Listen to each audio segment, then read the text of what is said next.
This conference will now be recorded. Good evening. At this point in time, I'd like to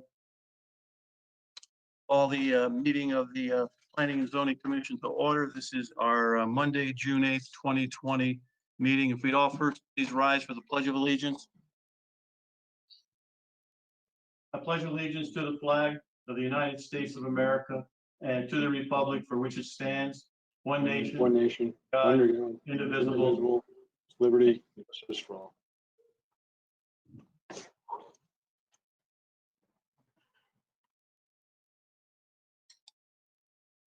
And before I get started with our agenda, I'd just like to give some general overview as far as how this meeting will transpire. Again, I'd like to start by explaining how the planning and zoning meeting will be conducted tonight in light of the constraints we have while working with the GoToMeeting system. As many of you are in your homes, if your microphone is not muted, please mute it. If it's not possible, please be conscious of noise around you. Microphones on different devices have different levels of sensitivity. GoToMeeting system does not deal with multiple simultaneous speakers. The audio from only one person will come through at a time. Therefore, please only speak if I acknowledge or recognize you. If there is an exchange going on between a presenter and a questioner, each of you must finish speaking before the responding person can start. As a meeting organizer, I have a mute all button. If individuals are not participating respectfully, I'll be forced to mute all so the person who has the floor can be heard. If I mute all while you are speaking, please be patient. I will allow you to resume speaking as soon as reasonably possible. Most individuals viewing this meeting, I assume, are familiar with how the Planning and Zoning Commission conducts its meetings. For those who are not familiar, here's a general overview. The applicant and/or its representative makes a presentation of the application. Would everybody please mute their? No, it's please. the town council. Well, it's the planning and zoning commission and the town council chambers. The applicant and/or his representative makes a presentation. Yep. So the application, with members of the commission have the opportunity to ask questions. I will ask each commission member individually, beginning with Mr. Fitzsimmons, if they would like to ask any questions concerning the application. Then Mr. Thompson will have the opportunity to ask any questions and provide additional information. While the commission is only required to allow members of the public to comment on applications that require public hearings, however, it's been the practice of the commission to provide the public with the opportunity to comment on all applications. Once the public has had the opportunity to comment, the applicant will have the opportunity to make final comments, and commission members will have the opportunity to ask any final questions and/or discuss the application. Once completed, the commission will take action on the application.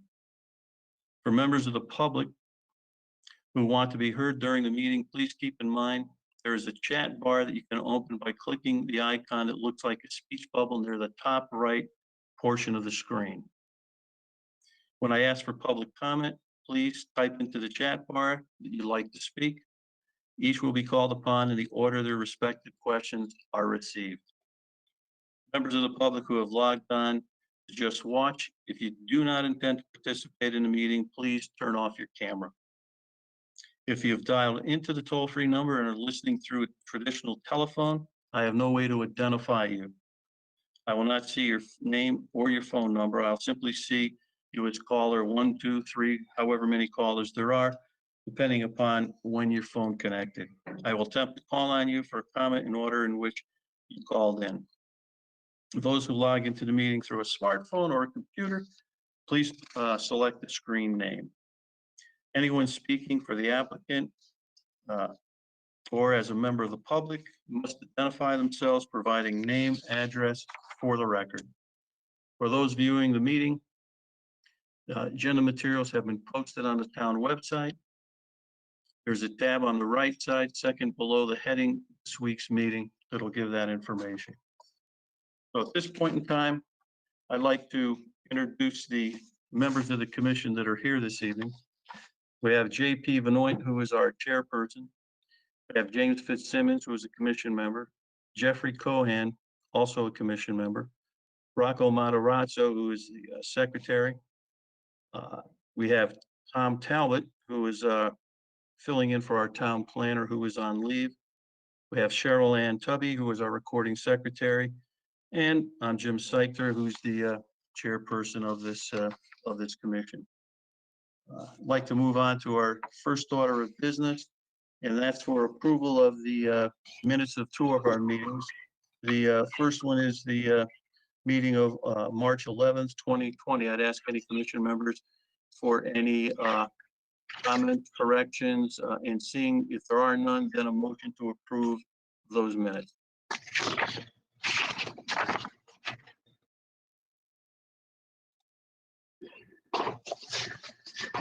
Mr. Chairman, I move that we accept the minutes of March 11th, 2020 and May 11th, 2020. Okay, we have let's go first with the March 11th, 2020. Do we have a second to accept those minutes? Second. Second by Mr. Cohan. All in favor? Aye. Aye. Opposed? Any abstentions? And I'll now entertain a motion for our May 11th, 2020 meeting. Mr. Chairman, I make a motion that we approve the May 11th, 2020 minutes. Do we have a second? Second. Second by Mr. Cohan. All in favor? Aye. Any opposed? Any abstentions? Hearing none, both sets of minutes have been approved. And we'll be moving on to our next item, the various items on our agenda. But before I do that, I'd like to make an announcement. There are two items on our agenda that are not going to be heard this evening.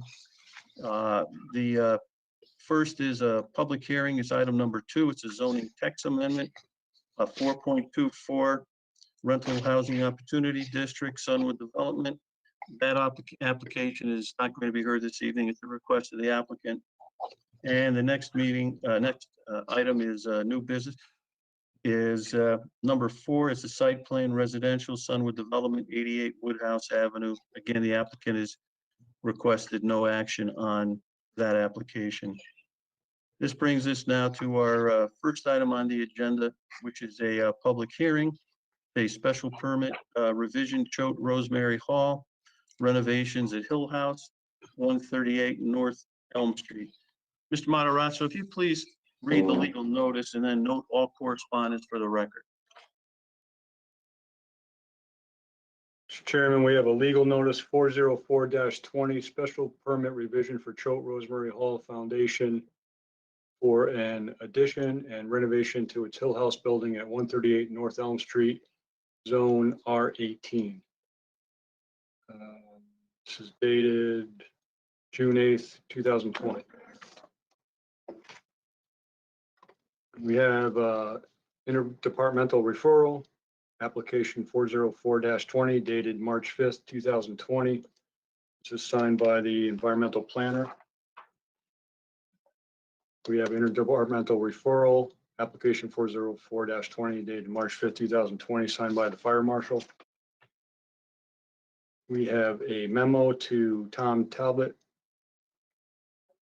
from Allison Kapuscinski, town engineer, dated May 14th, 2020. We have a memo to Planning and Zoning Commission from Department of Engineering, dated May 14th, 2020. We have interdepartmental referral, application 404-20 dated March 5th, 2020, signed by the town engineer. We have correspondence dated May 19th, 2020 to Choate Rosemary Hall from Thomas Talbot, town planner or acting town planner. We have interoffice memorandum to Tom Talbot, acting town planner, from Eric Kruger, senior engineer, dated June 2nd, 2020. We have a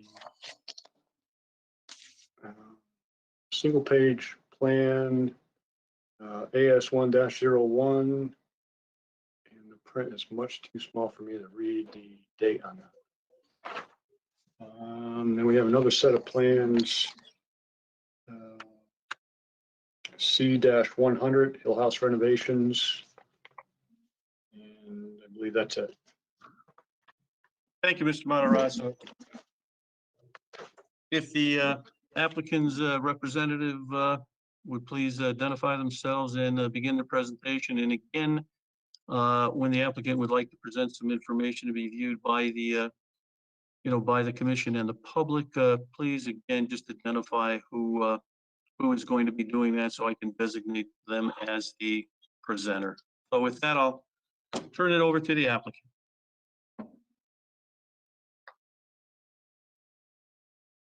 Don't be shy, guys. Mr. Chairman.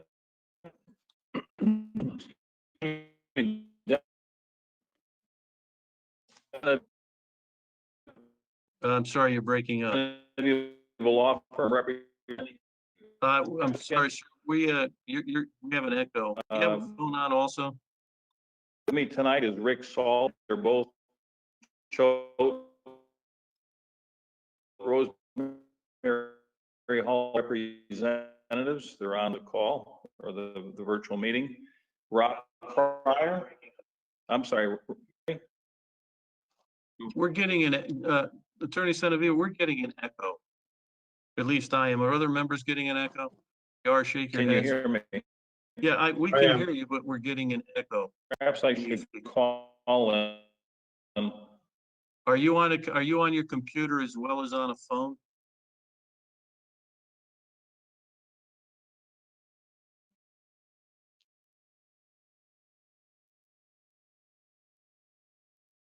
And we hear nothing.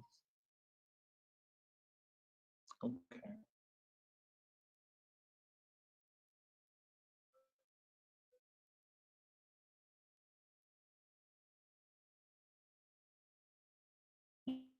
Mm.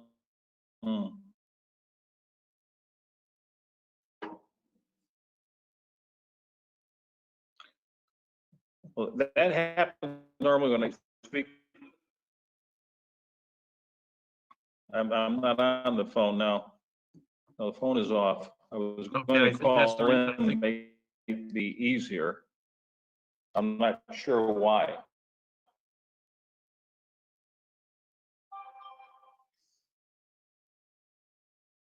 So,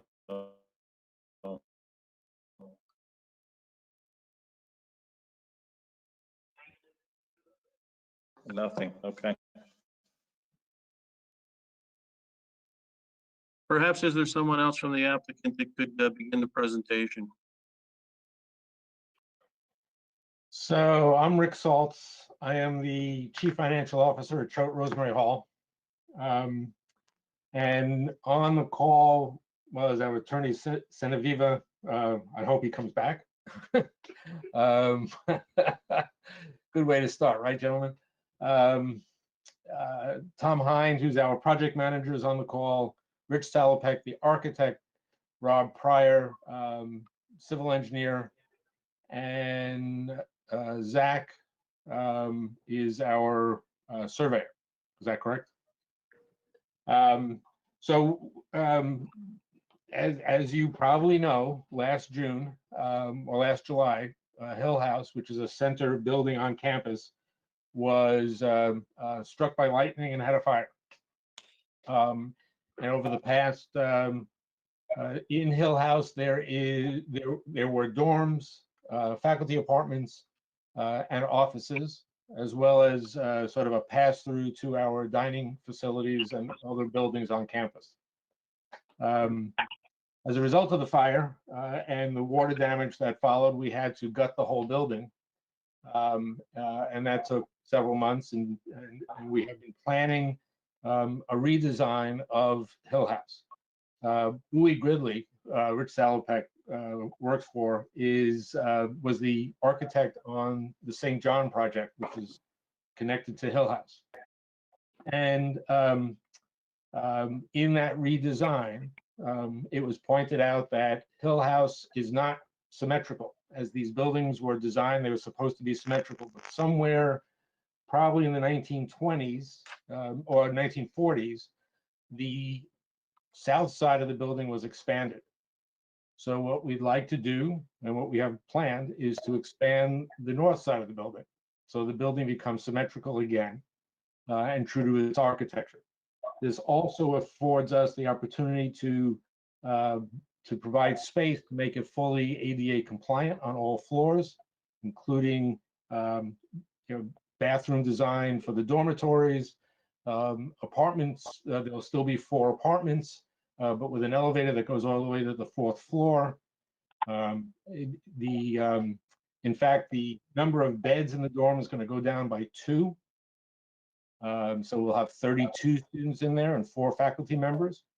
We're going to put back the college counseling office that was there before the fire, and we'll have a faculty and staff lounge on the 1st floor and in the basement. Previously, the lounge was just in the basement. The same connectivity to the dining hall, the student center, the library, everything will be remaining the same, just with a different, slightly larger footprint. They won't, because we are decreasing the number of students, and the students, first of all, live there, so they don't have cars, and the faculty, there's still 4 faculty members living there. There won't be any change in traffic flow.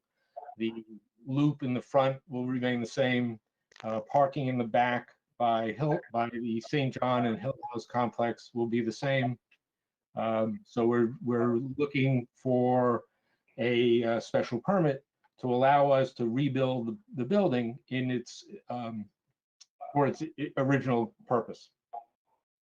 At this time, I think I would like Rich Salopek, who's our architect, to unless you have any questions for me before I turn it over. I think at this point, I do not. Any commission members have any questions at this point? I'm seeing people, I think, shaking their heads, saying not at this particular point in time. So if you turn it over to the next gentleman, I would appreciate that. So Rich Salopek, the architect with Bowie Gridley, who's doing the design. Let me turn it over to him, and he has something to display, so you may want to make him the presenter.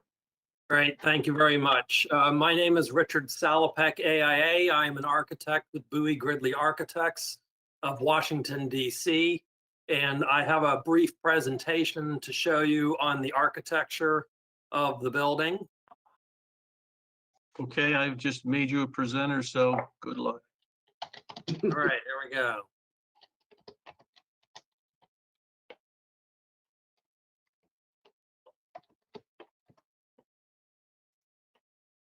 Okay, can everybody see a slide that says Choate Rosemary Hall, Hill House Renovation, Town of Wallingford, Planning and Zoning, with a picture of the entrance to Hill House on the right side?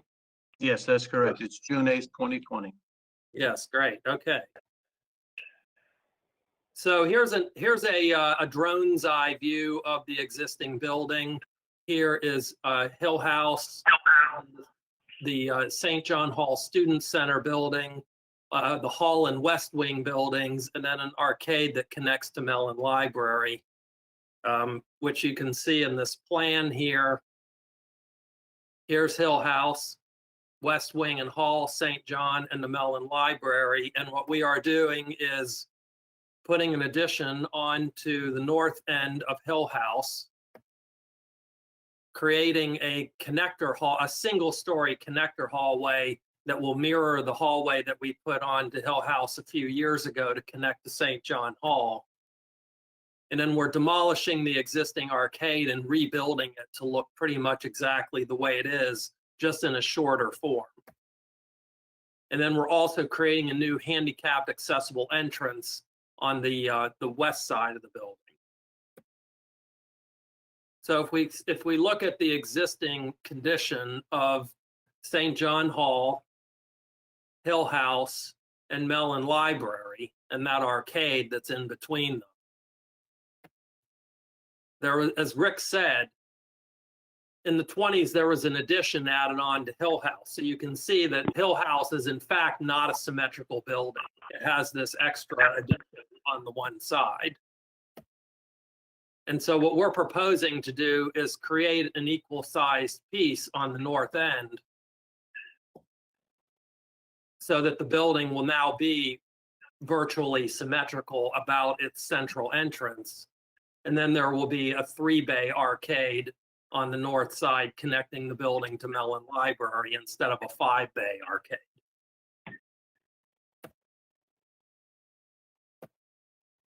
So here's a closer view of that. That shows, we're replicating the architecture of the building in every way. So, at the end of the day, ideally, you won't even know this has been done other than the fact that everything in the addition will be a little newer. But we're using the same brick, the same roofing, we're putting new windows in the whole building, so everything will look the same. So again, the idea is to create a seamless look. On the west side, we have this 1-story connector piece, which is going to be a nice glass and synthetic wood hallway that's going to be done in the traditional style so that it blends with the building. And this is a perspective view of that piece. And here's the addition you can see here. And then over here is where the handicap ramp is next to some new steps. And that's pretty much it. I'll go back to the elevation, just kind of leave that up there. But that's in a nutshell what we're doing. Okay, thank you. Gentlemen, is that the extent of your presentation? Rob Pryor, do you have anything to add to that? I was just going to briefly go through the site utilities and storm drainage, just for the sake of completeness of the record, but mine will be very short, and I do have some drawings to bring up. Okay.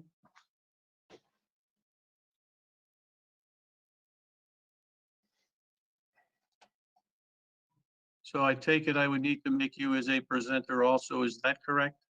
That is correct. And again, your name, sir, please? My name is Rob Pryor. Okay, Rob.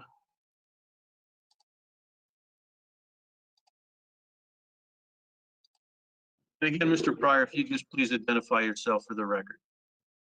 Okay. All right, let me just. Okay, can everybody see my screen? I believe everybody can. I know I can, so I assume everyone else can also. Okay, for the record, my name is Robert Pryor, professional engineer and land surveyor with Land Tech. Our offices are in Westport, Connecticut. I'm here tonight representing the applicant. The two drawings that I'm showing, will show tonight are sheets C300 and sheets C400. These were submitted, I think, somewhat after the initial submission based on some questions that came from the town engineer that indicated that maybe she did not have all the technical information she was looking for. So the first sheet, which is what's on the screen now, is a zoom in on the project area on sheet C300.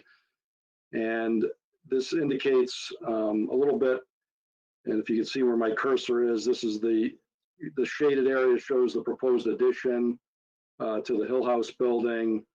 This narrow shaded area in the back of the building is the corridor addition that Rich had spoke about earlier. And then although it's somewhat obscured, in this corner, you can see the improved pedestrian access and ADA access to the building. As a result of the changes that in the site plan, we've actually pretty much traded some existing impervious coverage for new impervious coverage. The site plan does result in approximately 450 square feet of new impervious coverage. So we've designed stormwater management facilities for that increase in impervious coverage, as well as to provide water quality treatment for some of the existing impervious coverage on the site. You'll see two underground detention systems that we've proposed. One in the front of the building to collect roof drainage that is now basically discharged to the ground from the front porch of the Hill House building. and also some small overhangs at the front of the Hill House building. Again, those are currently, those downspouts are discharged to grade. We're going to collect those and convey those to a underground detention system where they can be infiltrated into the native soil. In the rear of the building, we're proposing a larger underground detention system, and this will take runoff from both the new lawn areas and impervious pedestrian access ways in the back of the building, as well as the majority of the roof of the Hill House building. And that again will be all conveyed to the underground detention system, and then that detention system will, when full, will overflow into the existing drainage system, where essentially all the roof drainage and all that area discharges currently without the benefit of proposed underground detention. So by implementing the two underground detention systems, we will be able to reduce both rates of runoff and volumes of runoff for all the storms up to and including the 100-year storm event. The next drawing I'm going to show you is the C400. It just takes a minute to load. This is really just I'm really just briefly going to talk about some of the site utilities that are being changed as a result of the project. If everyone can see that, essentially the water and sewer connections for the Hill House building will remain as they are. They both currently enter the front of the building and will continue to do so. The fire service for the sprinkler system, as well as the fire department connection, will be rerouted to the new corridor connection, where they'll be able to enter the building, where there's in the area where there's reconfigured mechanical spaces in the basement. And the other utility work that will be done as part of the project will be the reconnection of steam and hot water condensate lines from the existing West Wing building over to the Mellon Library. So that's the extent of the utility. Basically, all the utilities that need to service this building are already on the site. So it's just really a matter of reconfiguring and reconnecting them. I think Rick Saltz made the point earlier with regard to the student population on the building. There's no increase in student or staff population as a result of the project. And as Rick had already said, there's no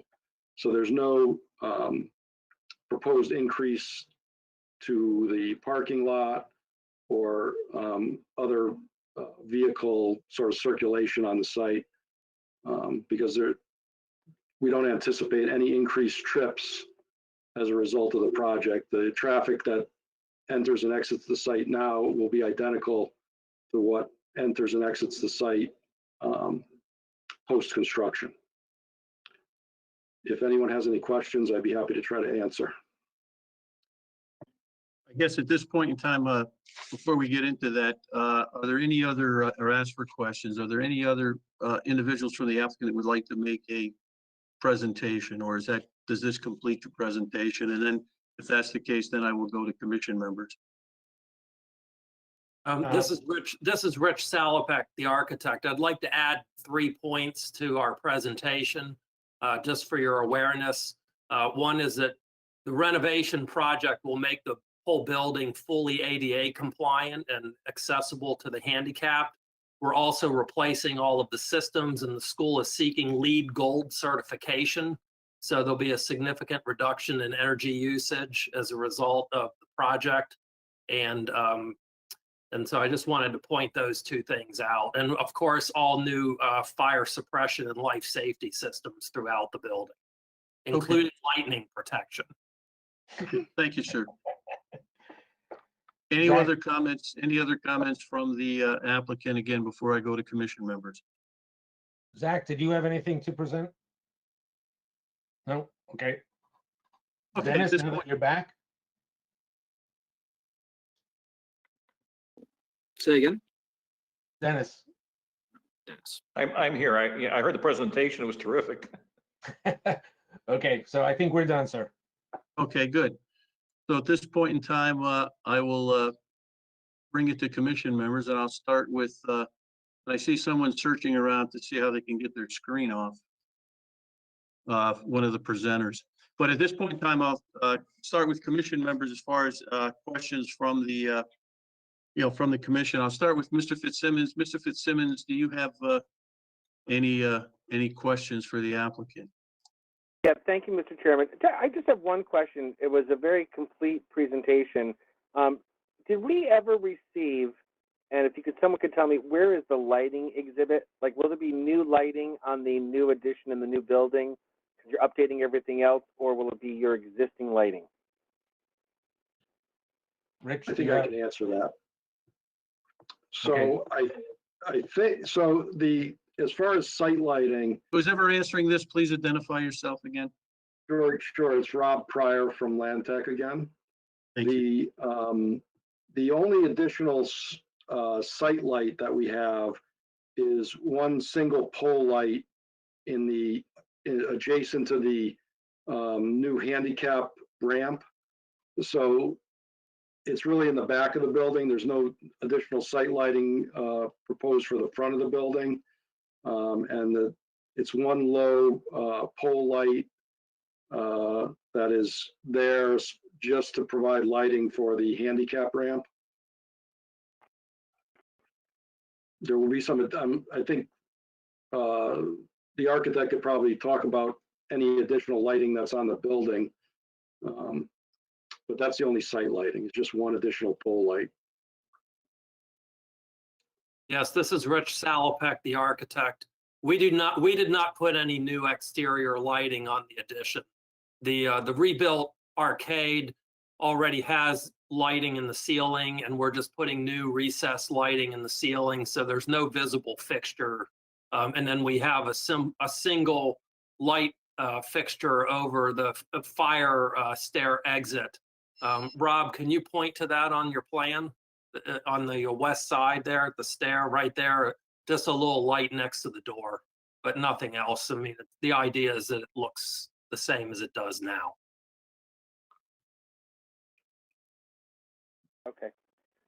Thank you, Mr. Chairman. Thank you. Thank you, Mr. Fitzsimmons. Mr. Benoit, do you have any questions for the applicant? No, not at this time. And Mr. Cohan?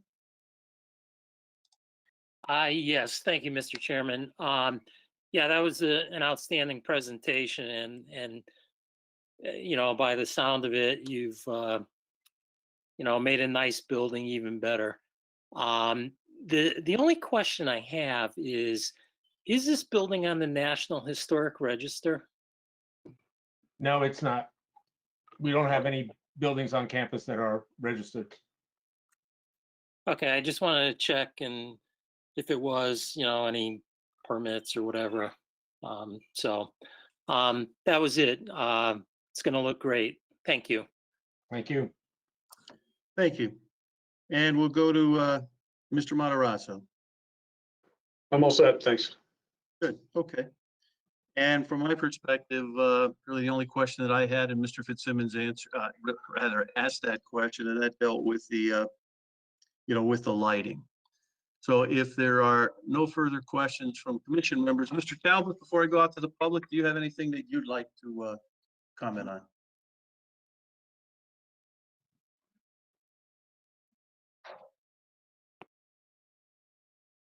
I think that all of the departmental comments have been addressed and have been incorporated into the plans that you have copies of, including the fire access. The fire access plan, which is the last of your attachments, was actually something that we received from the fire marshal. So I think we're all set. Thank you, Mr. Talbot.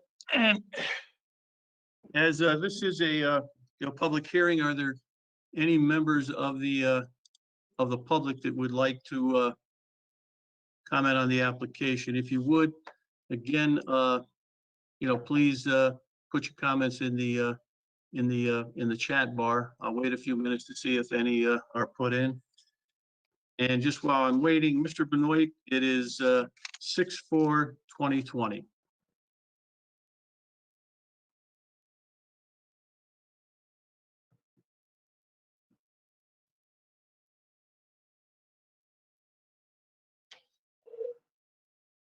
And Mr. Beecher, I see Jack Beecher has a question.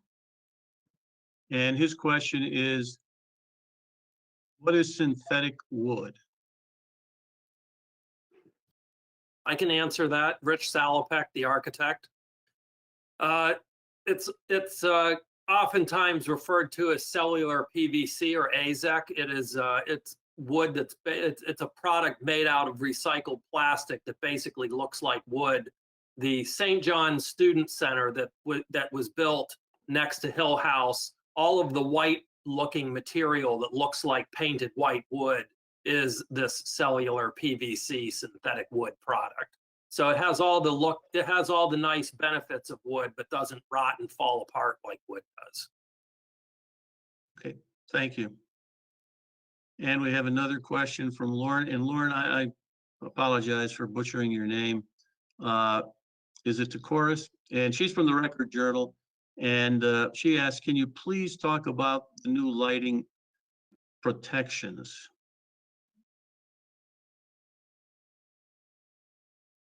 All right, this is Rich Salopek, the architect. Well, there is lightning protection. It's basically a series of metal bars that project out of the roof of the building. If you look at the St. John Hall project, you'll see those things. And there are some other buildings on the Choate campus that have them as well. And basically they provide a way for lightning to strike a building and have the current pass down into the ground so that it doesn't damage the building. And it just happened that Hill House didn't have that, so now it will. Okay, thank you. And again, any other members of the public? Are there any individuals who are calling in?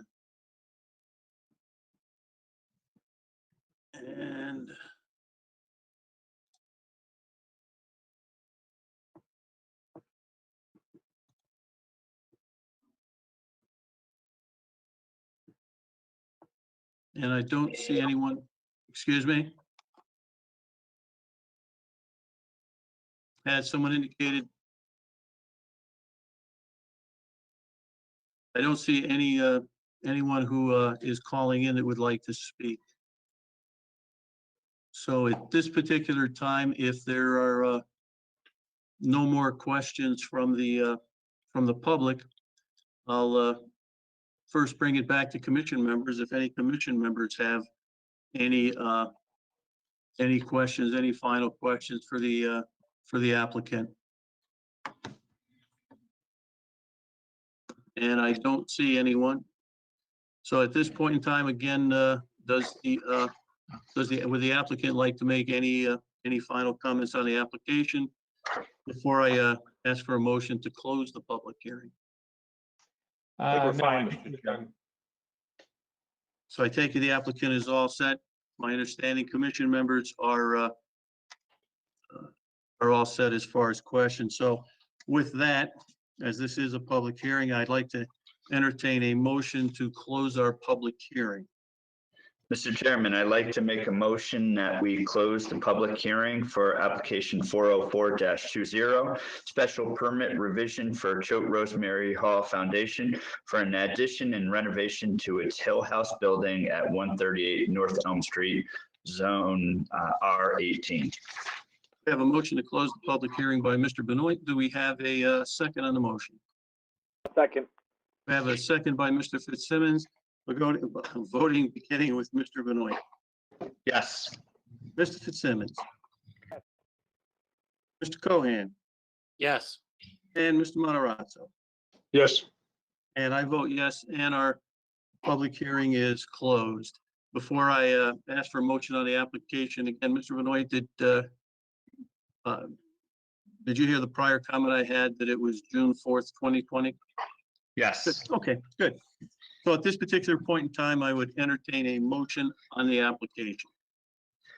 Mr. Chairman, I make a motion that we approve application 404-20, special permit revision for renovations and 7,200 square foot addition to Hill House for Choate Rosemary Hall for academic, residential, and administrative space, and allow associated site improvements at 138 North Elm Street, as shown on plans entitled Hill House Renovations, Choate Rosemary Hall, 138 North Elm Street, Wallingford, Connecticut, 06492, dated December 13th, 2019, revised to June 2nd, 2020, subject to comments in a letter from Thomas Talbot, planner to Choate Rosemary Hall, dated May 19th, 2020, to be entirely addressed.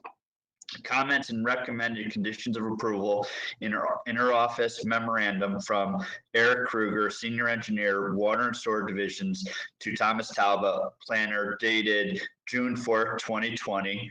Comments and recommended conditions of approval in memo of Allison Kapuscinski, Town Engineer, to Planning and Zoning Commission, dated May 14th, 2020. A sediment and erosion control bond of $2,000 to be posted before commencement of site work, and inclusion of a proposed fire lane. We have a motion on the application by Mr. Benoit. Do we have a second on the motion? Second. Second by Mr. Fitzsimmons. Voting beginning with Mr. Benoit. Yes. Mr. Fitzsimmons. Yes. Mr. Cohan Yes. and Mr. Matarazzo. Yes. And I vote yes. Your application has been approved, gentlemen. Have a good evening. Thank you very much. Thank you very much. Appreciate it. Bye-bye. I appreciate your help. And moving on to our agenda, we're moving down to item number 3, which is new business. It's a site plan. It's multifamily conversion from a 2 to a 3 family home from Jay Morasudi. And again, if I pronounce your name improperly, forgive me, please.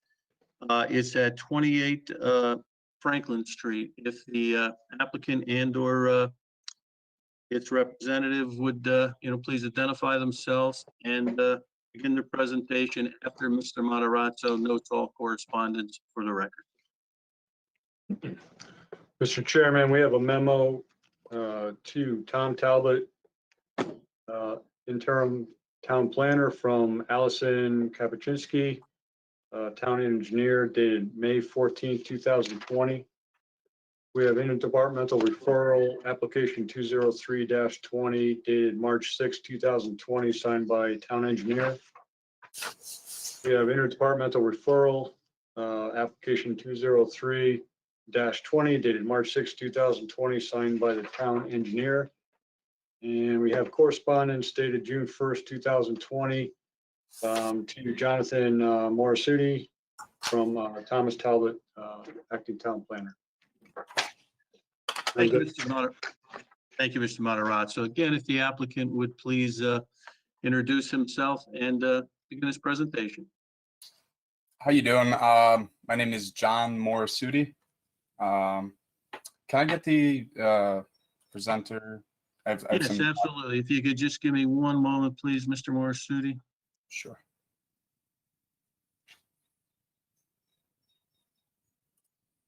And you've been designated now as a presenter.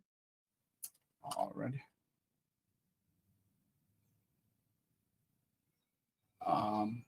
So I don't know, can you guys see that? I don't know if that's large enough or, We can see it. It probably strains some of our eyes to read it, but yes, we Okay. can see it.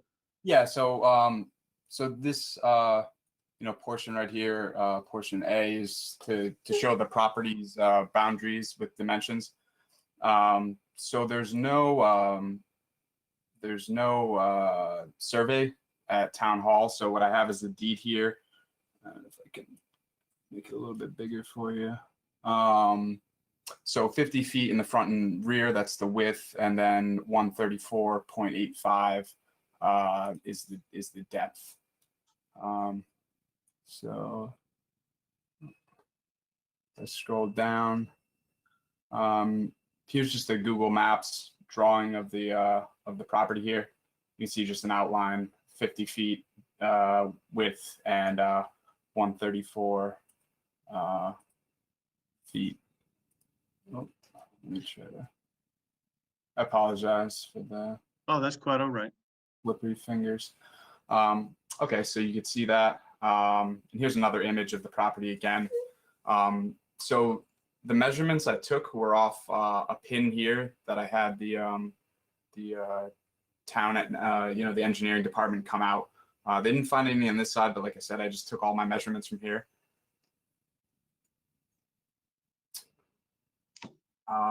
Here's the layout, just showing the house. Here's a front picture of the house. Again, the pin is about here, so you can kind of tell on this side, a few feet from here. On the next couple pictures you see is the neighbor's driveway. So I have about 10 feet from the the property boundary, which pretty much splits this driveway over to my foundation.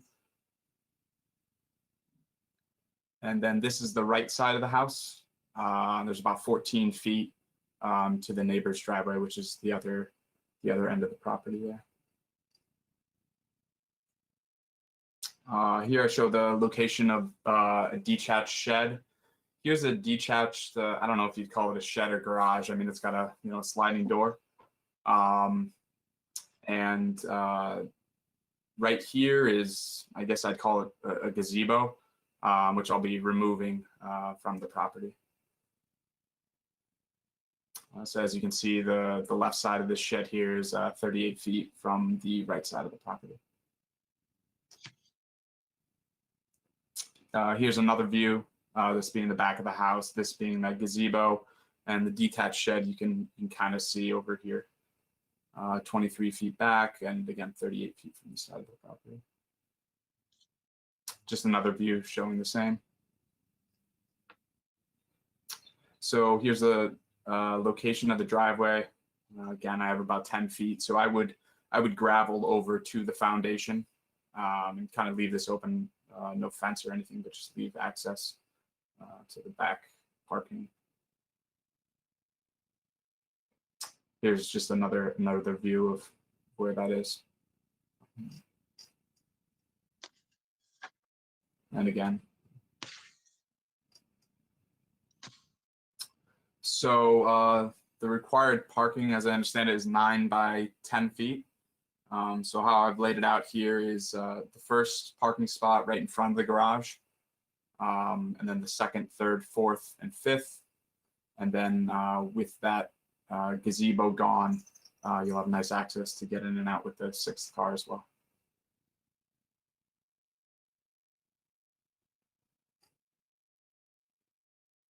Again, this is zoomed in just so you might be able to see a little bit better what I have working here.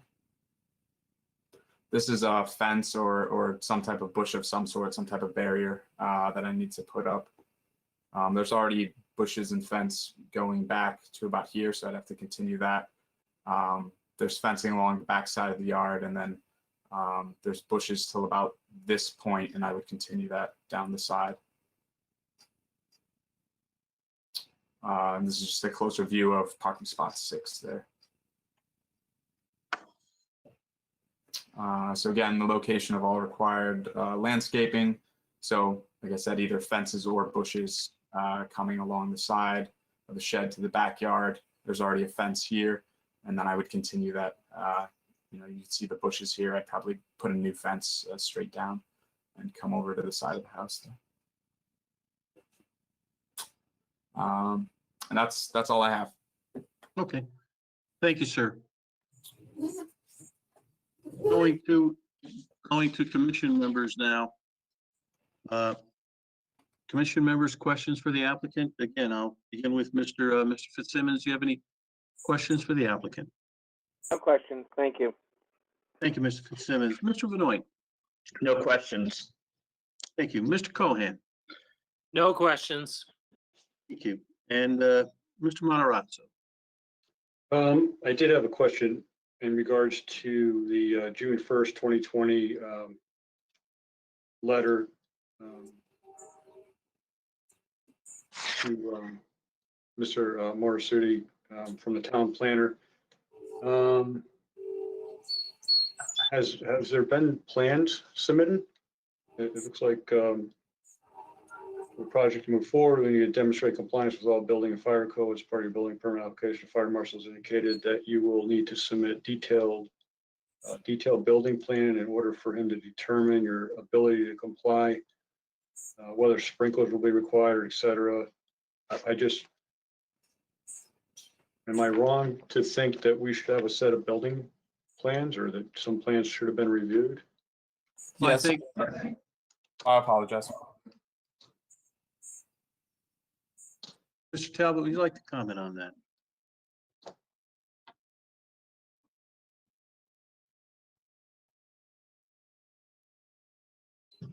Yeah, that's a fair point, but I think what the practice has been is that the fire marshal takes a quick look at what initially submitted, but then after an action by the commission, if there's an affirmative action by the commission, then the applicant has to sit down with the fire marshal and work out the final details of the plan. I think in this case, the issues are related to secondary access. Yeah, there was a couple items, sprinklers, Right. Outside stair. Yeah, he's gonna have And- to work those out with the fire marshal, and if he can't work those out with the fire marshal, he won't get a building permit. Right. So can I? Sure.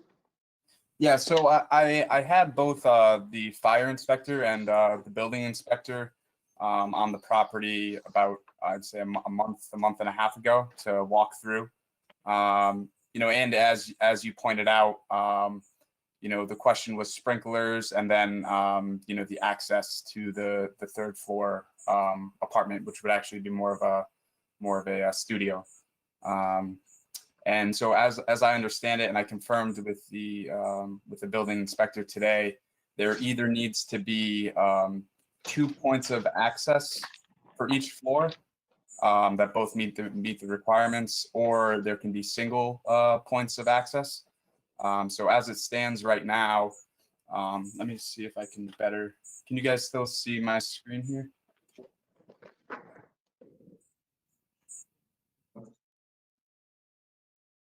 Can you see the screen there? Yeah.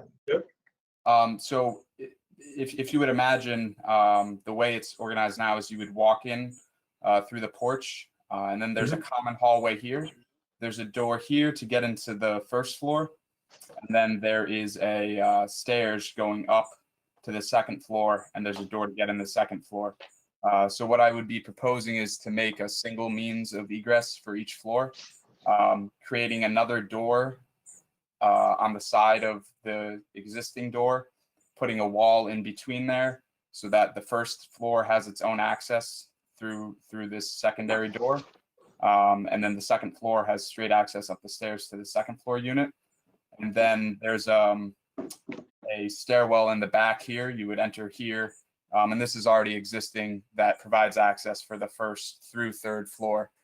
So I would be closing up the access to the first floor, closing it up to the second floor, and then use that same existing stairwell to access the third floor.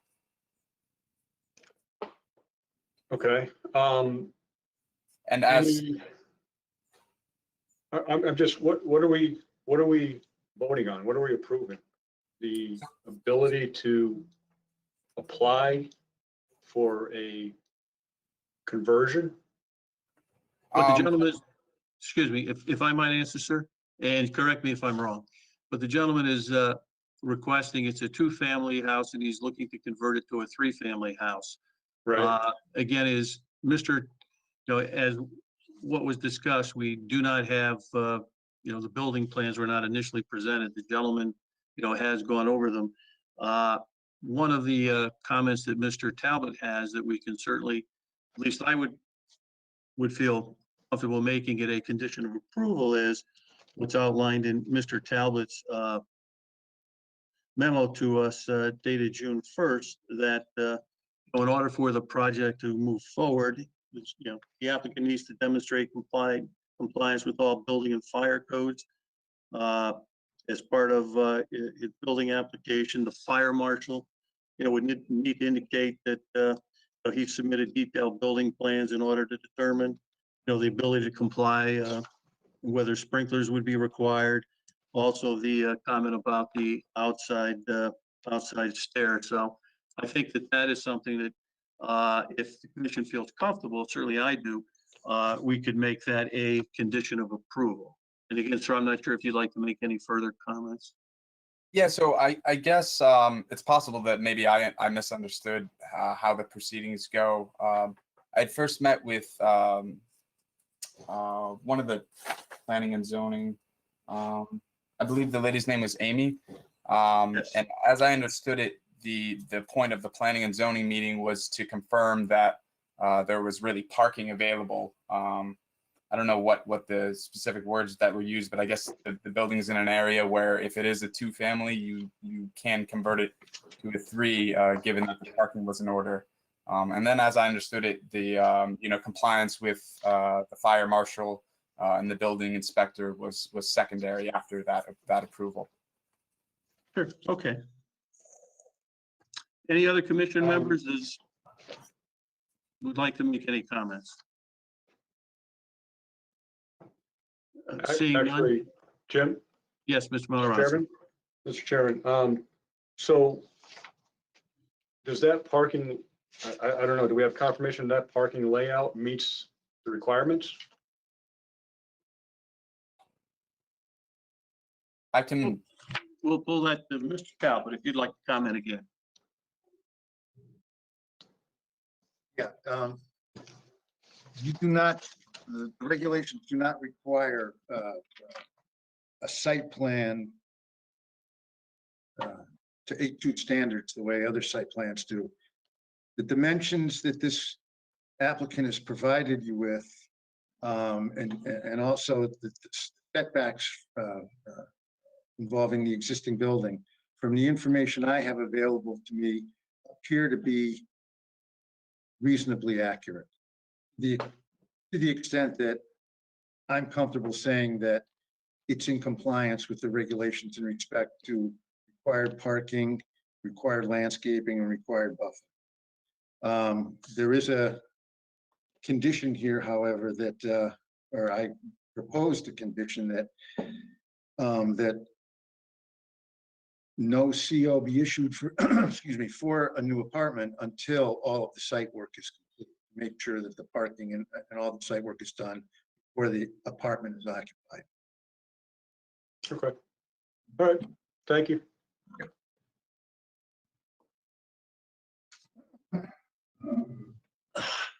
Thank you, Mr. Matarazzo. Any other commission members that would like to comment? I don't hear any, so I assume everyone's questions have been asked. I assume the applicant has completed his presentation. Is that fair to say? Correct, sir. Yes, thank you, sir. So at this point in time, seeing that there's no questions from the commission, again, I'll ask, are there any members of the public that would like to comment on the application? Again, there is that kind of conversation bubble, if you would, comment bubble on the top right. I'll just give it a minute to see if anybody would like to comment.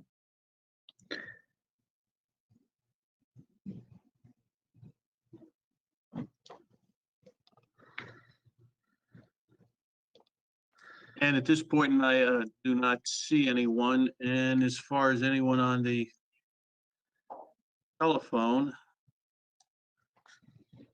and would anyone on the telephone like to comment? I see only one caller, and it's identified as caller number 2.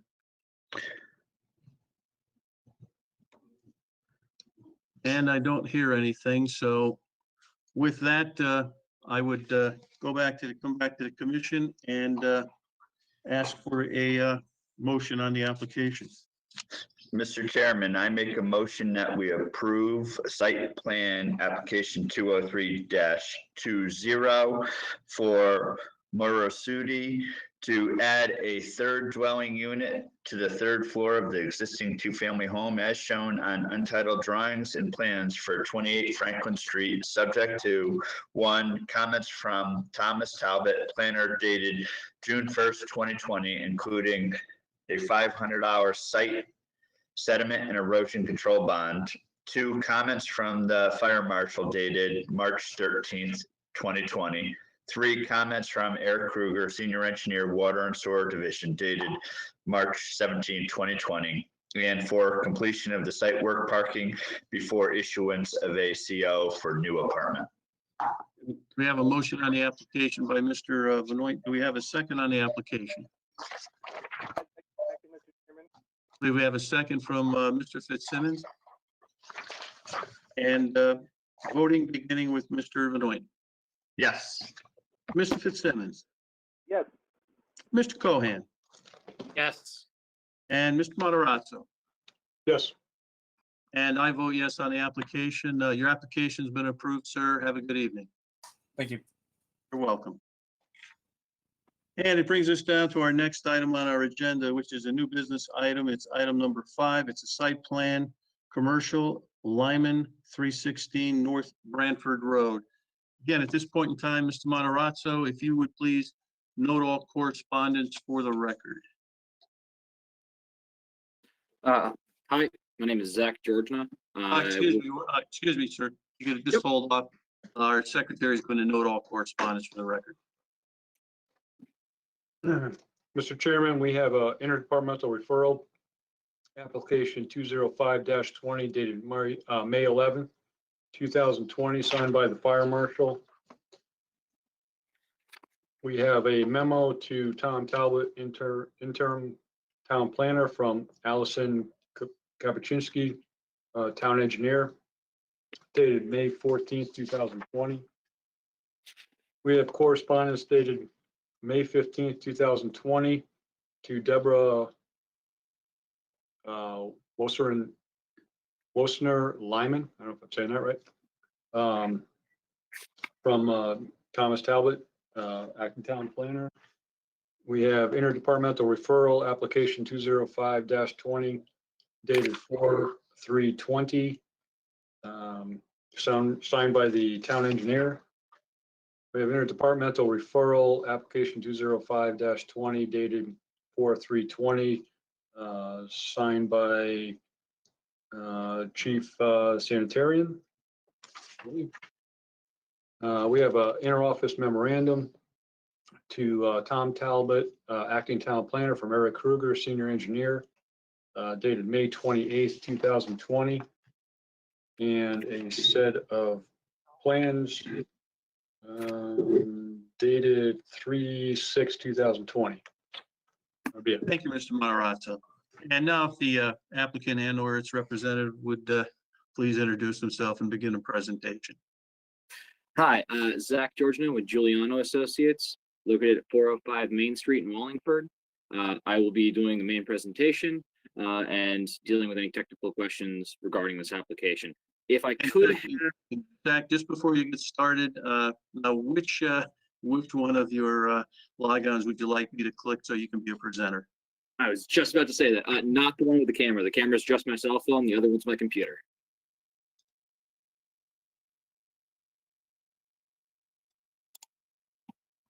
Okay, so you should now be able to become a presenter.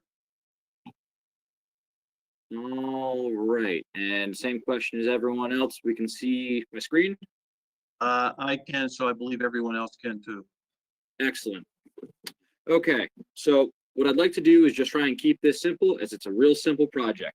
What we're looking to do is remove several existing buildings on site and replace a few that were damaged in storms last year and in previous years recently, and consolidate them into one building for storage, maintenance of targets, and essentially it's a shooting range. So support elements there, and storage of maintenance vehicles. Not that the vehicles will be maintenance there, but storage of those vehicles. So what I currently have in front of everybody here is sheet 2 of the drawing.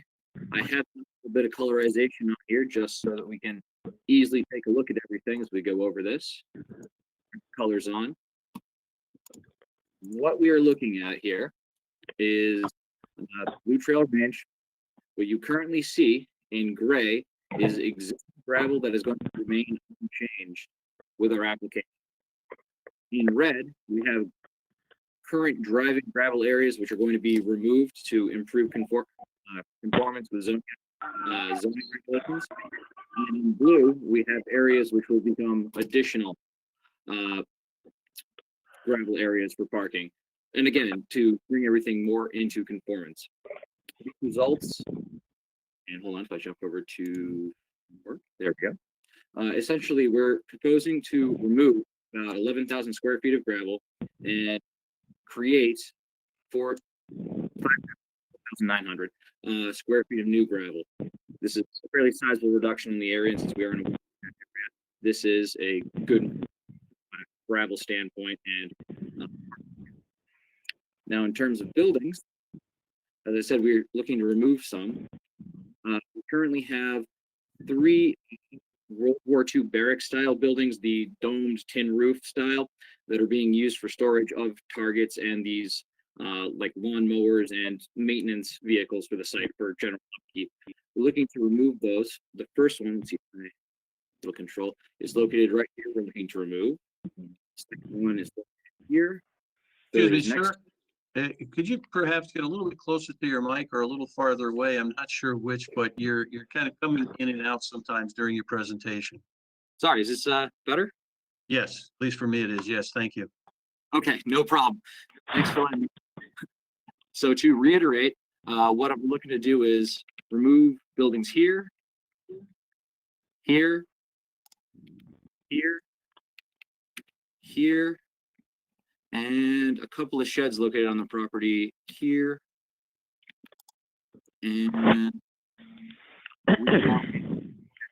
this location to that location, right? Looking to create is this structure right here.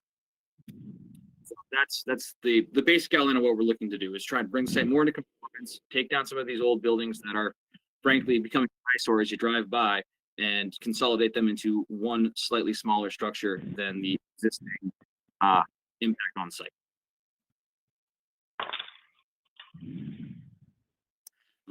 So that's the basic overview. I'd either like to open up to some general questions real quick before I go into addressing the comments I received from staff. If there's any overall questions. All right, so at this point in time, I'll ask commission members if they have any questions. And again, I will start out with Mr. Fitzsimmons. Mr. Fitzsimmons, do you have questions for the applicant? No, not this time. Thank you. Thank you. Mr. Benoit? No questions. Thank you. Mr. Cohen? Thanks, Mr. Chairman. Yeah, hopefully this is just a quick question. So you're removing, I don't know, 5 or 6 buildings and really going down to 1. Where you remove those buildings, is that space going to just be empty? Will it be added to the range? Will it be parking? Or just really nothing? It varies building to building.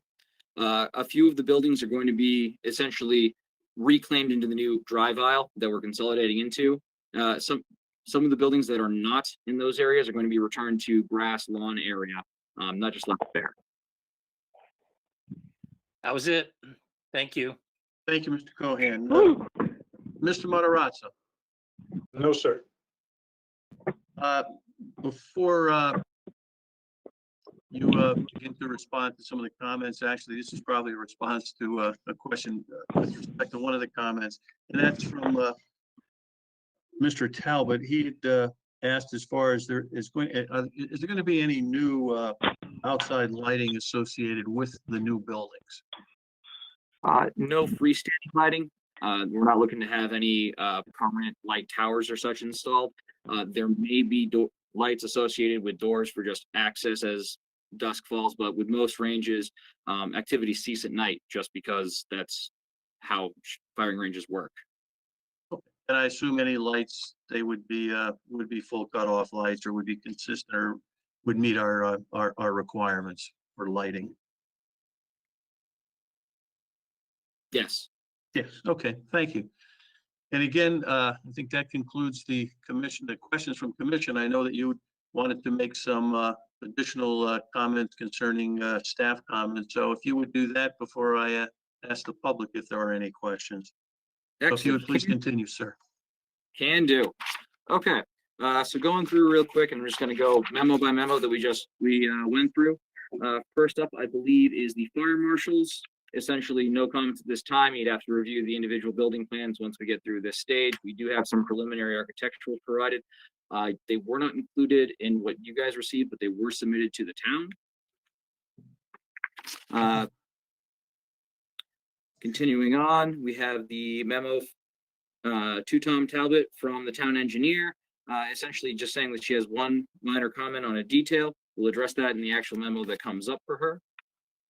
On to the letter to Deborah Lyman.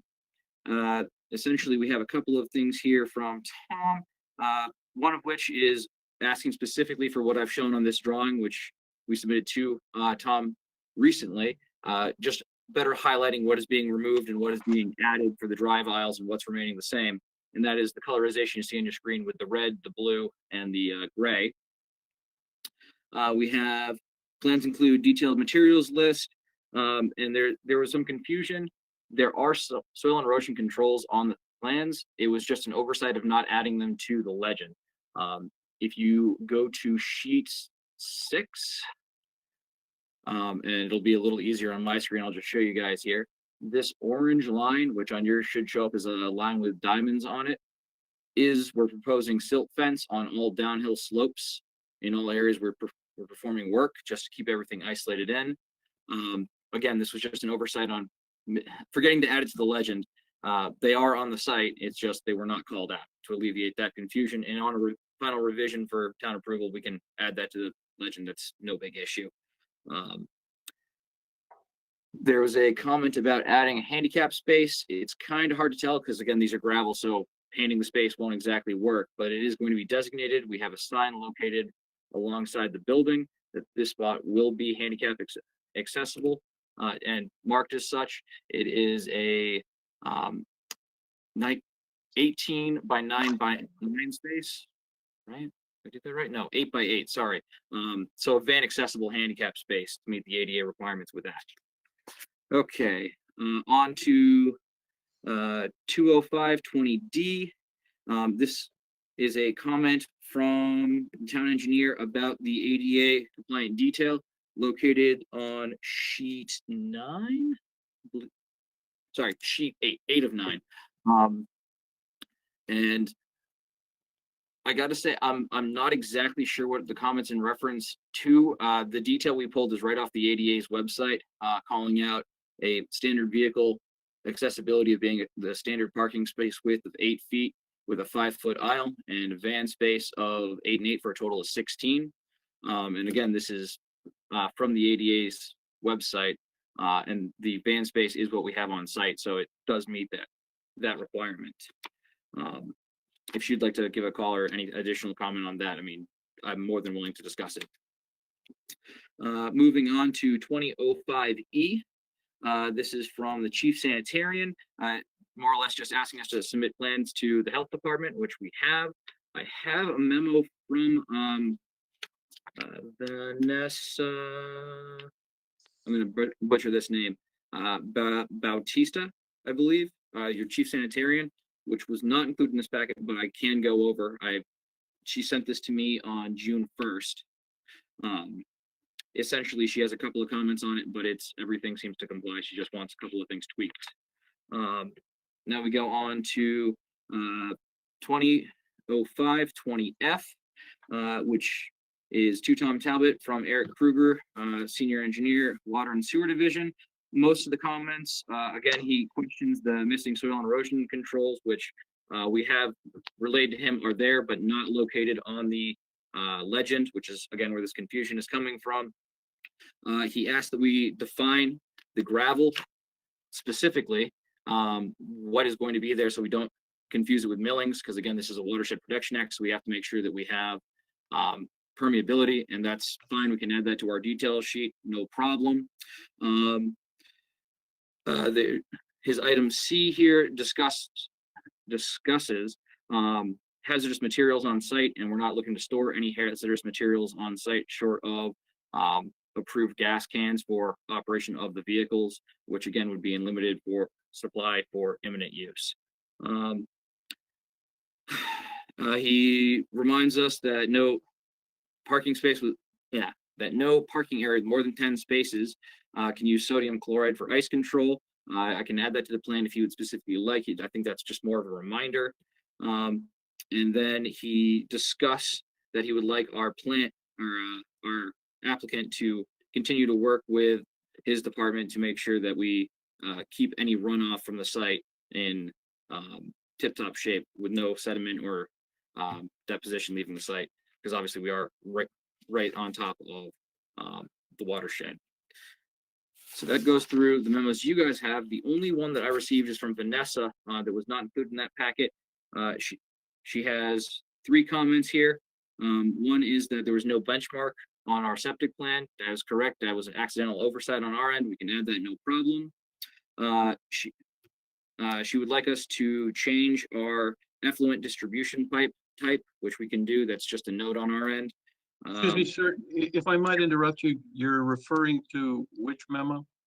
I received this memo from Vanessa Batista, Chief Sanitarian, on June 1st. It was not included in your packet, but it was sent to my office. We don't have that. Would you, you would be able to put that on our screen? That's something that the commission is not aware of. Give me 1 second. Thank you. I printed out a copy. Vanessa. Okay.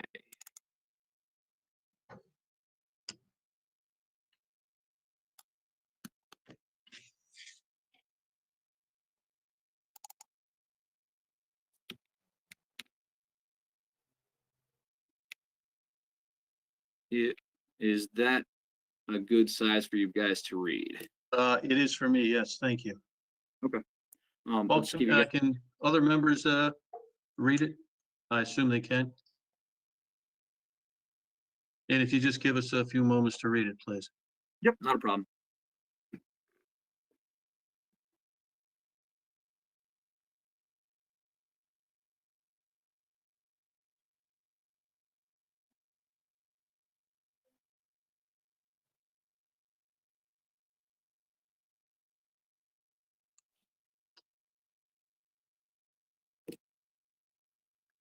Any commission members have any questions on this memo from our chief sanitarian? Okay, I see none. Okay. Would you like me to start from the top on this again, or just pick up where I left off? You can pick up where you left off if you would, please. Excellent. And her last real comment, which on our chart for our septic plan, she'd like us to amend our total gallery length to include the 12-inch of aggregate on each end of the system, and not just the septic galleys themselves. And that's just our site plan and septic plan is already adequate. This is just going to make the number slightly larger, but she would like it to be added to the table. Okay. And with Thank that, you. that's all the comments I've received from the town. Okay, thank you. I take it that completes your presentation. Is that fair to say? Yes, it does. And again, before I ask any members of the public if they like to comment, any commission members with any comments at this time, any further comments?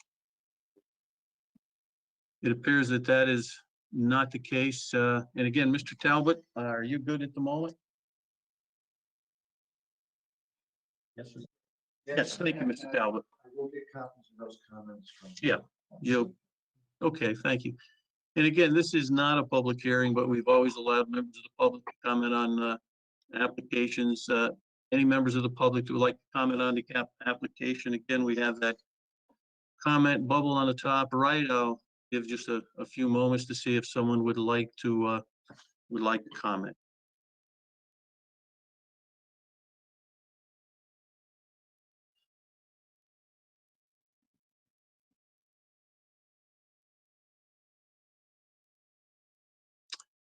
And seeing none, again, we still have one caller on the phone. Would that caller like to make any comments? And I do not hear any comments. I think it's fair to say the applicant has completed his presentation. I believe all commission members have asked all of their questions. So seeing no one else interested in commenting on this application at this particular point in time, I'd like to entertain a motion on the application and would say whoever may be making the application, if they would please note the June 1st, 2020 memo from our town sanitarium. So with that, I'd entertain a motion on the application. Mr. Chairman, I make a motion that we approve application 205-20, site plan for Deborah Lyman to construct 4,740 square feet of storage and limited workshop in two structures to replace approximately 4,900 square feet of existing structure at 316 North Branford Road, as shown on plans entitled Limited Property Boundary Survey, Improvement Location Survey, Proposed Site Improvements, Land of Blue Trail Range, 316 North Branford Road, Wallingford, Connecticut, dated March 6, 2020, revised to June 3rd, 2020, subject to one, comments in letter from Thomas Talbot, planner, to Deborah Lyman, dated May 15th, 2020, as applicable. Two, comments and recommended conditions of approval in interoffice memorandum from Eric Kruger, senior engineer, water and sewer divisions, to Thomas Talbot, planner, dated May 28th, 2020. Three, comments of Allison Kapuscinski, town engineer, to planning and zoning, dated May 12th, 2020. Four, sediment and erosion control bond of $2,000 to be posted before commencement of work. Five, comments of Fire Marshal Mike Gudelski to Deborah Lyman, dated April 29th, 2020. Six, comments from Chief Sanitarian, dated May 18th, 2020 and June 1st, 2020. Thank you, Mr. Benoit. We have a motion on the application by Mr. Benoit. Do we have a second on the application? Second. Second by Mr. Fitzsimmons. Voting beginning with Mr. Benoit, please. Yes. Mr. Fitzsimmons. Yes. Mr. Cohan. Yes. Mr. Matarazzo. Yes. And I vote yes on the application. Your application's been approved. Have a good evening, sir. Thank you very much. You're welcome. Moving on. Our next item is new business agenda item number 6. It's a site plan, commercial and residential, MDT Realty at 31 North Plains Highway. Again, Mr. Moderato, if you would please note all correspondence for the record. Mr. Chairman, we have interdepartmental referral, application 206-20 dated May 11th, 2020, signed by the Chief Sanitarian. We have a memo to Planning and Zoning Commission from Department of Engineering dated May 27th, 2020. We have correspondence dated May 29th, 2020 to MDT Realty LLC from Thomas Talbot, acting town planner. We have interoffice memorandum to Tom Talbot, acting town planner, from Eric Kruger, senior engineer, dated June 2nd, 2020. And correspondence from Winterbourne Land Services dated June 3rd, 2020, signed by Rosalind C. Page. Thank you, Mr. Matarazzo. And if the applicant and/or its representative would please introduce him or herself and begin the presentation. Yes, thank you. My name is Rosalind Page, professional land surveyor from Winterbourne Land Services with an office at 604 Center Street in Wallingford, and representing the applicant this evening with MDT Realty. So this is a pre-existing lot on North Plains Highway, which currently is about 20,000 square feet. Yes, 20,500 square feet. So it pre-exists the I-40 zoning. There is an existing residence on it, which has been there for many years. Mr. Lucibella, who owns MDT Realty, owns the property to the west and to the south of it. He purchased the property in 2016, and he would like to keep the residential property, residential house on the property as it is. He's recently got a variance from the zoning board to put a second floor on the residence. And right now he's using the rear of the property as a fenced-in storage area. If any of you have been to the site, you will see that the back area basically is fenced in, and he uses it for storage of a lot of his equipment to do with his electrical business. And there is a 40 by 12 foot storage shed currently in that fenced in area. What Mr. Lucibella would like to do is take that shed down and take all the equipment that he currently stores in that fenced in area and build a storage garage to keep it in, kind of clean up the site considerably from how it looks right now. So in addition to putting in the storage garage, as per the site plan regulations, we would be required to put in parking places. So we show 3 parking places. We understand that one of them needs to be shown as a handicap space, and we have no problem revising the plan to show that. Excuse me, Ms. Page, might I just interrupt you for a second? Would you like to, for the benefit of the public, would you like to display your plans for the public? I'm sorry, I don't have that on this particular computer. I didn't realize Okay, that. okay, thank you. I just thought I would ask. Thank you. Thank you. Please continue. Yeah. So we're proposing access to this rear property right now is access through other land of MDT Realty. That will continue to be the case. And the utilities, basically he's looking to put in 1 bathroom in the storage garage. So that would be water and sewer would either tap off the existing water and sewer utilities that go to the residents, or if the water and sewer department requires, we'd put in a separate line, but that is something we would discuss with the water and sewer department. Electric service would be a separate service. So we're looking for approval for this storage garage.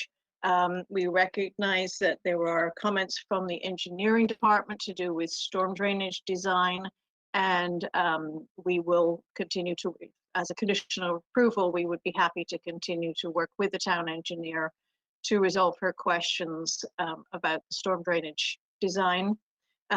Again, because we recognize that the access to the property, to this rear property, is through other land of the applicant. The applicant is willing to put whatever easements are needed on the land records to permit ingress and egress and any utility easements that are required. Right now, as he said, he currently owns both pieces of property. Thank you. Would that be the extent of your presentation? For the time being, yes. Okay, thank you. Okay, so at this point in time, I'll ask commission members if they have questions for the applicant. And again, beginning with Mr. Fitzsimmons, please. Nothing at this time. Thank you. Thank you, Mr. Fitzsimmons. Mr. Benoit. Nothing from here. Thank you. Mr. Cohen. I'm all set. Thanks, Jim. Thank you, Mr. Cohen. And Mr. Matarazzo. Nothing. Thank you. I do have, I guess it's more for, just for Mr. Talbot. Mr. Talbot, you had some list of, questions, comments for the applicant dated May 29, 2020. Have those been addressed, or for any motion that may be presented, with those be included in the motion? I believe they've all been addressed, and the way so the suggested condition was that make the comments of that letter as applicable. But most of them, I think all of them have been. Okay. Thank you, Mr. Talbot. At this point in time, are there any members of the public that would like to comment on this application?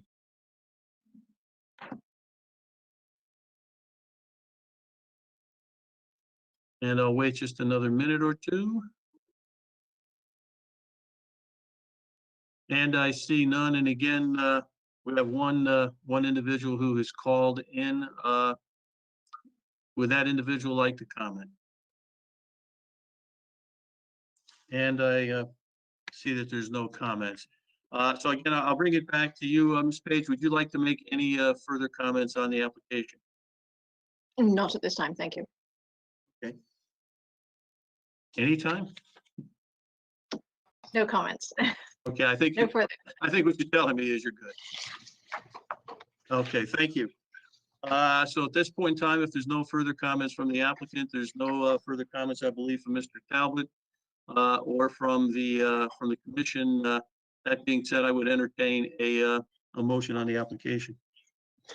Mr. Chairman, I move that we make a motion to accept application 206-20 MDT Realty, site plan for MDT Realty for a 2,940 square foot storage building and second floor addition to an additional existing single family dwelling at 31 North Plains Highway, as shown on plans entitled Improvement Location Survey, Proposed Storage Warehouse Land, NF MDT Realty LLC, 31 North Plains Highway, Wallingford, Connecticut, dated April 22nd, 2020. Subject to: 1, comments in letter from Thomas Talbot, planner, to MDT Realty LLC, dated May 29th, 2020, as applicable. 2, comments and recommended conditions of approval in interoffice memorandum from Eric Kruger, senior engineer, water and sewer divisions, to Thomas Talbot, planner, dated June 2nd, 2020. 3, conditions of approval listed in comments of Allison Kapuscinski, town engineer, to planning and zoning office, dated May 27, 2020. And 4, sediment and erosion control bond of $2,000 to be posted before commencement of work. Thank you, Mr. Benoit. We have a motion on the application. Do we have a second on the application? Second. Second by Mr. Fitzsimmons. Voting beginning with Mr. Benoit, please. Yes. Mr. Fitzsimmons. Yes. Mr. Cohen. Yes. And Mr. Matarazzo. Yes. And I vote yes on the application also. The application has been approved. Have a good evening. Thank you very much. You're welcome. Okay, moving on to item number 7. It's an extension. It's a limited special permit stockpiling for Jack A. James Meacham LLC at 249 Dudley Avenue. And correct me if I'm wrong, Mr. Talbot, but we have no correspondence on this. Is that correct? There is no correspondence. Just a request. So there's a request. Do we have the applicant who is making this request? Is that applicant on our line? Yes, Bill Hynek. Okay, Mr. Hynek, if you please again introduce yourself and please comment on your application if you would, sir. Yes, hi. Good evening, everyone. Bill Hynek, I'm the Director of Environmental Services for True Blue Environmental, and I'm representing Jack A. James. Have before the commission a request for a 2-year extension of a special permit that was granted by the town in 2008 for our soil stockpiling facility located at 249 Dudley Avenue. We've been coming to the town for that 2-year extension, like I said, since 2008. There's a letter that was sent to Mrs. Hand March 9th of 2020, requesting that extension be granted by the town. I guess in the past it has been done through administrative approvals. And I did have discussion with Mr. Talbot, and there was a little change in the request of what had been granted and what has been granted in the extension.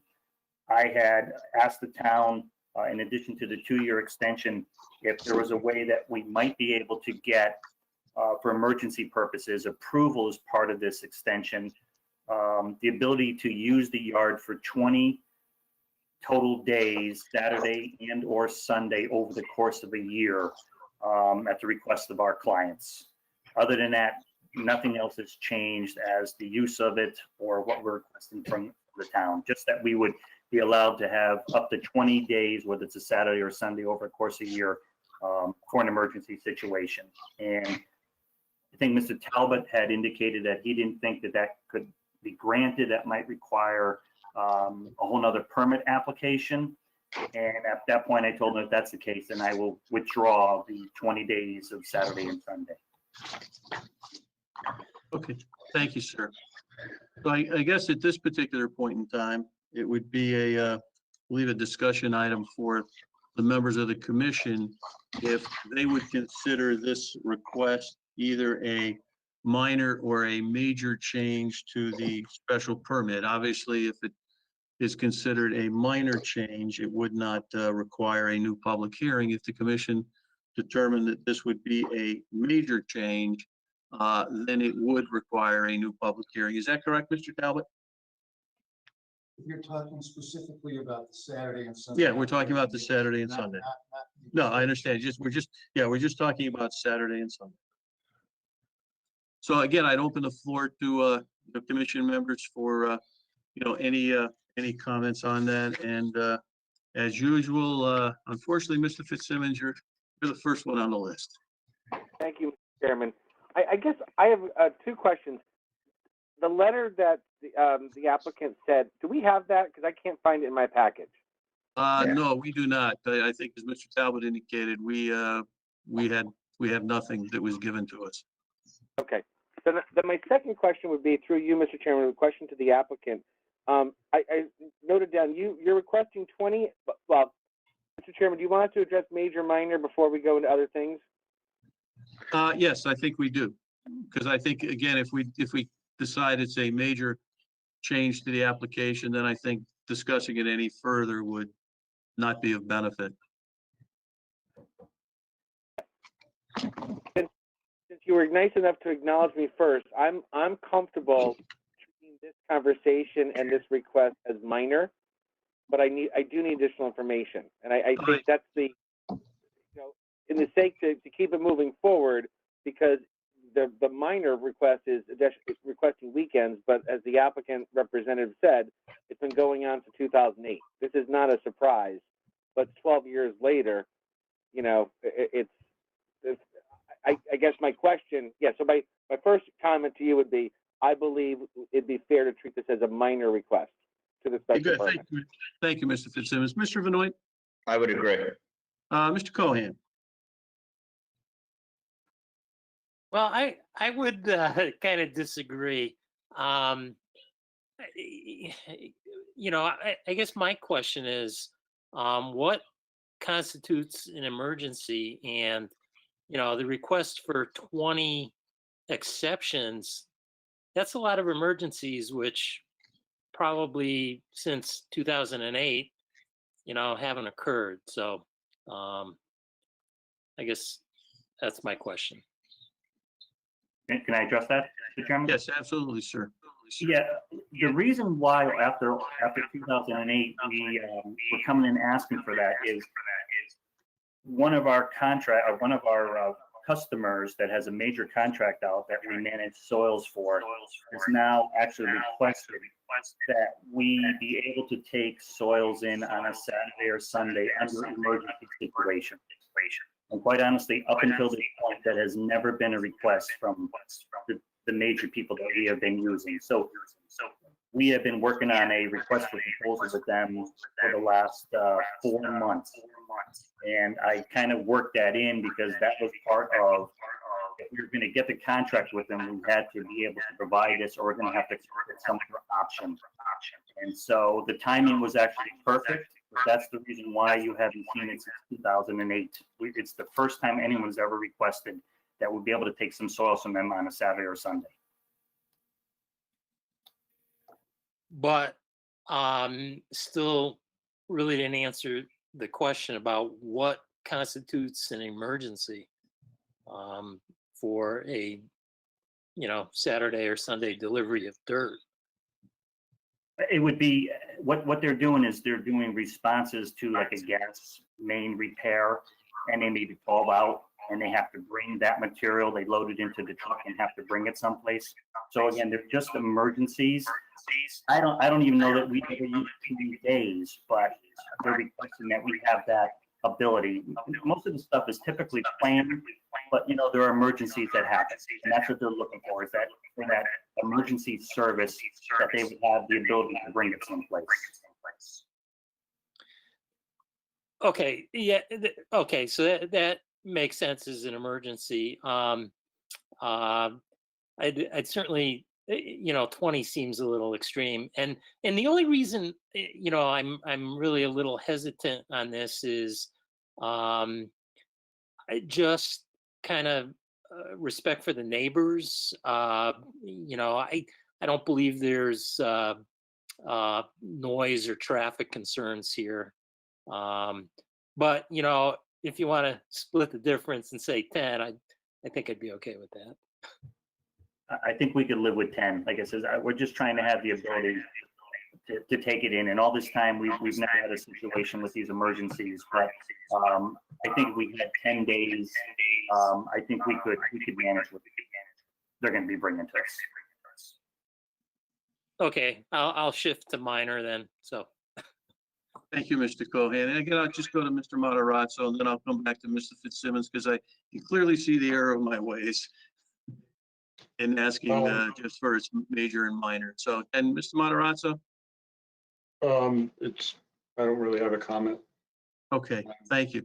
And again, I would view this at this point in time, I believe it would be minor, but I know Mr. Fitzsimmons, you had some questions for the gentleman. So please, if you would ask those questions if they have not already been answered.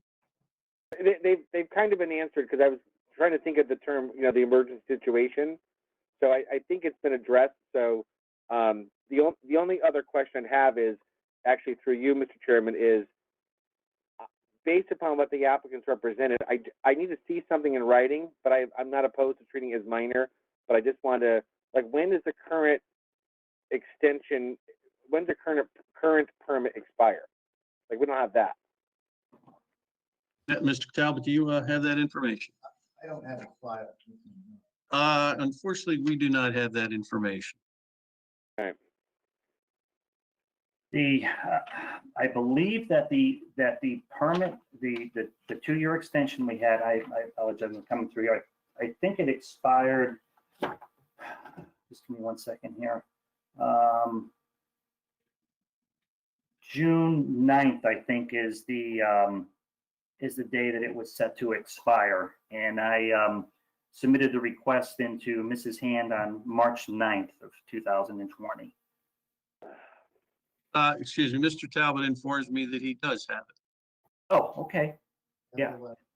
And, I thought when we talked that we did discuss that he did see it, and that's where the conversation came up about the 20 days that he thought was be a subject of conversation, which is. The letter, Tom? I have the letter, but I also have the special permit. So the original special permit was originally dated on a, All right, if you just like to give that information to the commission, and you may want to read the letter also, if you would, please. okay, I have a letter here addressed to Casey Hand, Town Planner, Wallingford Town Hall, in respect to limited special permit number 408-08. Dear Ms. Hand, on behalf of Meacham LLC, Jack A. James Incorporated, is hereby requesting an extension of the limited special permit for stockpiling materials on the above premises for an additional 2 years. The facility is currently operating under a Connecticut Department of Energy and Environmental Protection Solid Waste Transfer Station permit 148-01-084 for the management of contaminated soils. In addition to the permit extension, we are also requesting to operate an approval to operate the facility on Saturdays and or Sundays on a limited basis at the request of our customers to accommodate emergency situations. We anticipate the total number of these days to be less than 20 per year, and traffic would be approximately 6 truckloads per day. Should you have any questions, et cetera, signed by Jeffrey A. James. I do have a copy of the original special permit, which was granted on June 9th, 2008, which would indicate that June 9th would be the expiration date for this latest, for the latest extension. So June 9th is it's the date that it would expire. Correct. I would add one thing. If you were considering Saturday and Sunday hours, you might want to consider hours. There was nothing in the request about specific hours of operation.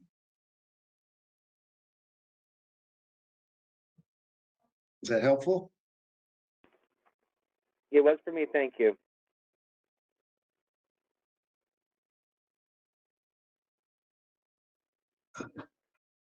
Thank you, Mr. Talbot.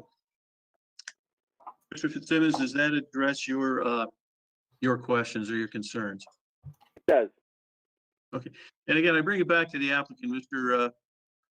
Talbot had raised certainly a valid point. If we were to go to the Saturday and Sunday, what are the proposed hours of operation? I would request 7 to 3:30. Okay. And commission members, I think one of Mr. Cohen had brought up the, the point if, we were looking to or in agreement of extending the application for Saturday, or including in the extension of the application Saturday and Sunday. The applicant initially had mentioned 20 days. I believe Mr. Cohen suggested 10 days. I'm not sure if we heard a response from the, from the applicant. Yes, 10 would be fine. 10 would be fine. And again, I'm looking and seeing that I believe commission members do agree with that. Yes, Mr. Cohen. Yeah, and I would agree with the hours too. I'm fine with the hours. Okay, thank you. And I would assume other commission members are also agreement with the hours? Okay. Seeing how we have decided that this is a minor revision to the special permit. Had some comments by Mr. Talbot. Again, if there's any members from the public that would like to comment on the application.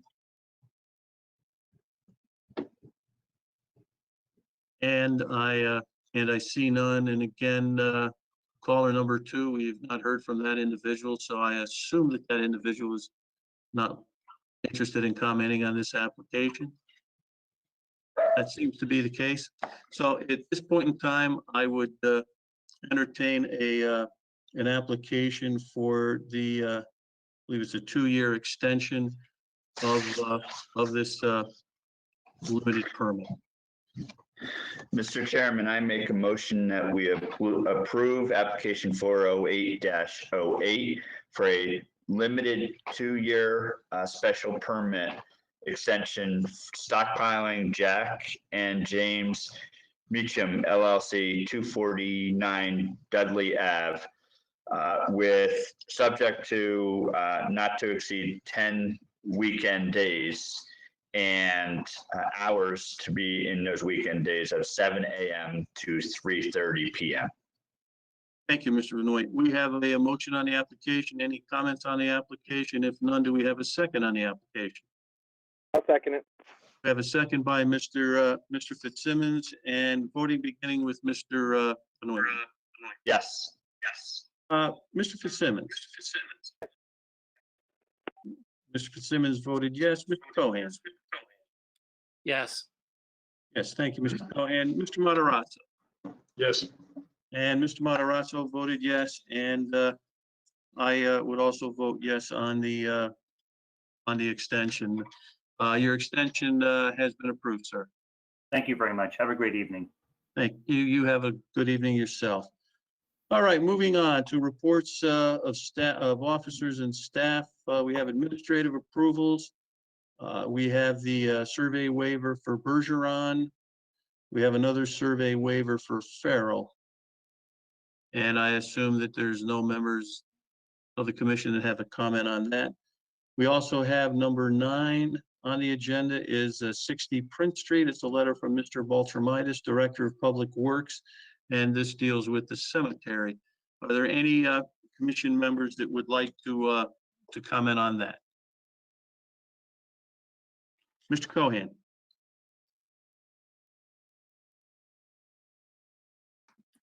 Thank you, Mr. Chairman. Yeah, I've been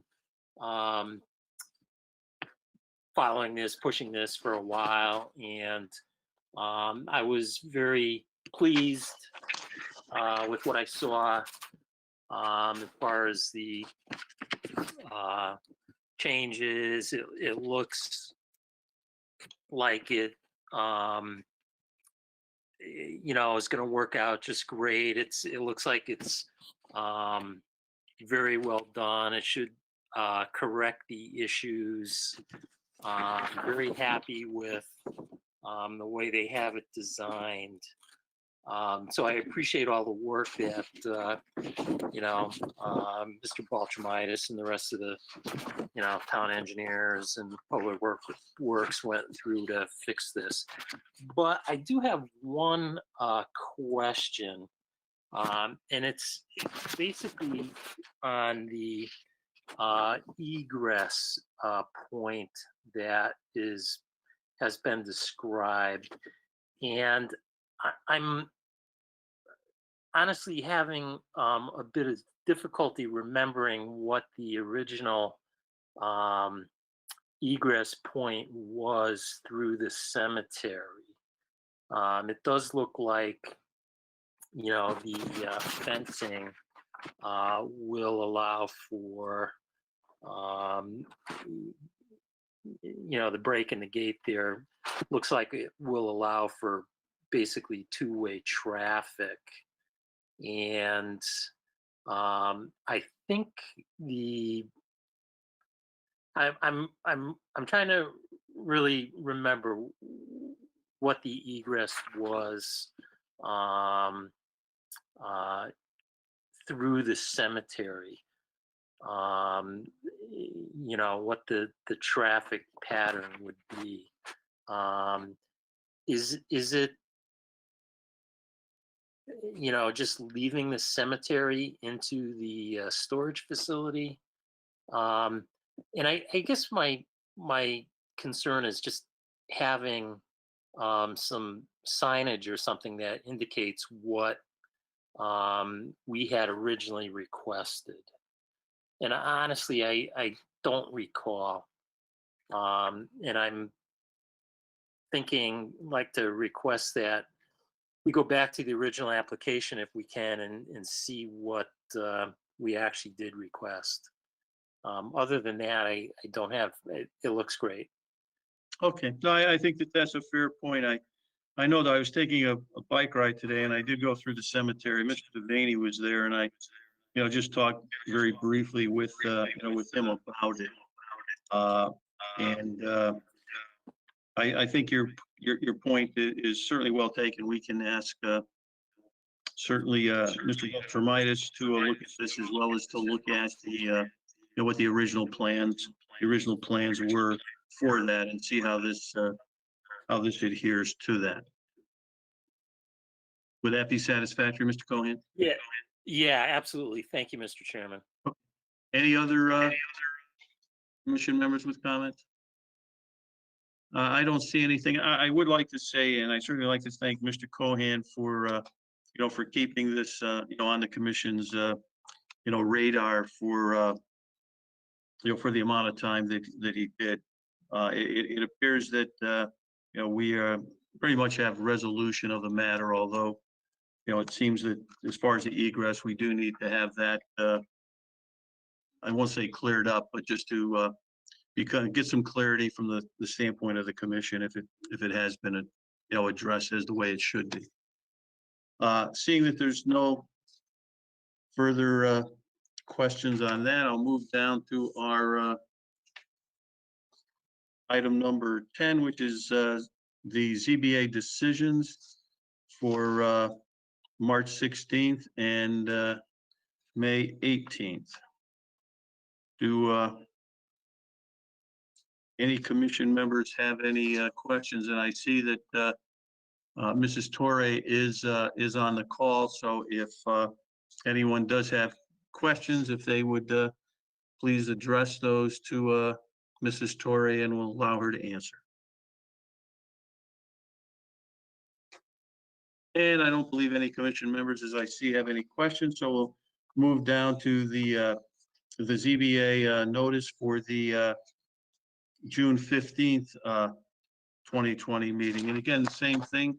If commission members have any questions, if I can see everyone on the screen. So just raise your hand if you have a question for Mrs. Torre.